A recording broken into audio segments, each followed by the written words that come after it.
গণ অভ্যুত্থান ও হাসিনা সরকারের পতনের ঘটনায় দেশের রাজনীতিতে সবচেয়ে আলোচিত ছিল সেনাবাহিনীর ভূমিকা। আন্দোলন দমনে কারফিউ ঘোষণার পর সেনাবাহিনীর ভূমিকা নিয়ে অসন্তুষ্ট ছিলেন ক্ষমতাচ্যুত প্রধানমন্ত্রী শেখ হাসিনা। অন্যদিকে সামরিক বাহিনীর ভূমিকা নিয়ে এক প্রকার দ্বিধায় ছিলেন আন্দোলনকারীরাও। তবে শেষ মুহূর্তে জনগণের উপর কোনো প্রকার দমন পীড়ন না চালানোর পক্ষ নেয় সেনাবাহিনী। এতেই মসনদ নড়ে যায় হাসিনার। তারপর অন্তর্বর্তী সরকার গঠনেও ভূমিকা রাখেন সেনাপ্রধান। এর মধ্যেই বর্তমান সরকার নিয়ে নিজেদের দৃষ্টিভঙ্গি পরিষ্কার করলেন সেনাপ্রধান জেনারেল ওয়াকারুজ্জামান।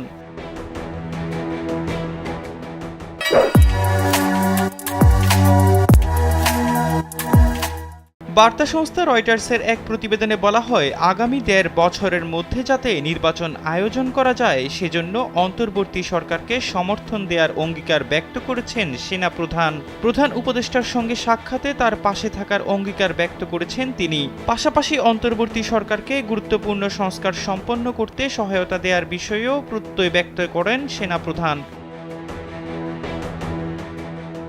রাজধানী ঢাকায় নিজের অফিসে রয়টার্সকে দেয়া সাক্ষাৎকারে সেনাপ্রধান জানান, প্রধান উপদেষ্টা ডক্টর মোহাম্মদ ইউনূসের নেতৃত্বে পরিচালিত অন্তর্বর্তী প্রশাসনের প্রতি পূর্ণ সমর্থন রয়েছে তার। একই সঙ্গে সামরিক বাহিনীকে রাজনৈতিক প্রভাব মুক্ত করার রূপরেখার উপর গুরুত্ব দেন তিনি। এ সময় যা হবার তাই হোক, যে কোনো পরিস্থিতিতে ইউনূস সরকারের পাশে থাকবে সেনাবাহিনী, এমনটাও জানান সেনাপ্রধান। প্রতি সপ্তাহেই প্রধান উপদেষ্টা ডক্টর ইউনূস এবং সেনাপ্রধান ওয়াকারুজ্জামানের মধ্যে সাক্ষাৎ হচ্ছে। তাদের মধ্যে খুব ভালো সম্পর্ক আছে। সেনাপ্রধান জানান, টালমাটাল অবস্থার পর দেশে স্থিতিশীলতা আনার জন্য সরকারের প্রচেষ্টায় সমর্থন রয়েছে সেনাবাহিনীর। তিনি নিশ্চিত, যদি একসঙ্গে কাজ করা যায় তাহলে ব্যর্থ হওয়ার কোনো কারণ নেই। জেনারেল ওয়াকার জানান, ডক্টর ইউনূস যাতে তার লক্ষ্য পূরণ করতে পারেন সেজন্য সহযোগিতা করে যাবেন তিনি।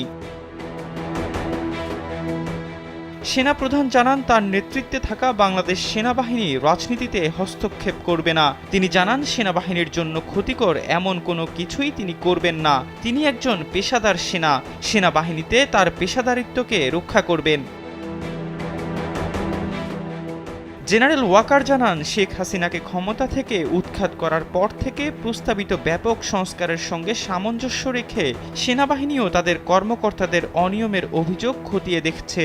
এরই মধ্যে কিছু কর্মকর্তাকে শাস্তি দেওয়া হয়েছে বলে জানান সেনাপ্রধান। তবে এ বিষয়ে তিনি বিস্তারিত কিছু জানাননি। দীর্ঘমেয়াদে রাজনীতি থেকে সেনাবাহিনীকে দূরে রাখতে চান সেনাপ্রধান জেনারেল ওয়াকারুজ্জামান। এহসান আব্দুল্লাহ, কালবেলা ডেস্ক।